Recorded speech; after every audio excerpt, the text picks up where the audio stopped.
আজ এই পল্টন মোড়ে বিভিন্ন জায়গা থেকে শ্রমিকরা একত্রিত হয়ে আজকের এই শ্রমিক সমাবেশকে সফল করার লক্ষ্যে সবাই এই শ্রমিক ফেডারেশন আয়োজনে আজকের যেই বিশাল সমাবেশকে সফল করার লক্ষ্যে বিভিন্ন মহানগর জেলা থেকে আগত সকল শ্রমিকদের আজকের এই শ্রমিক দিবসে একটাই চাওয়া যে মালিক পক্ষের কাছে তাদের যে ন্যায্য অধিকার তা যে সফলভাবে আদায় করে।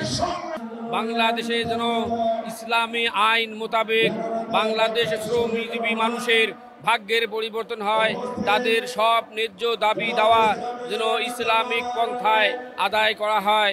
আমি বাংলাদেশ সরকারের মাননীয় প্রধান উপদেষ্টাকে অনুরোধ করব, বাংলাদেশে যত ভাই বোন শ্রমিকরা আছেন তাদের ন্যায্য দাবি আদায় করে প্রতিষ্ঠা করার জন্য আমি প্রধান উপদেষ্টাকে বিশেষভাবে অনুরোধ করছি। আল্লাহ হাফেজ। বাংলাদেশ জামাত ইসলামের সংগ্রামী সেক্রেটারি জেনারেল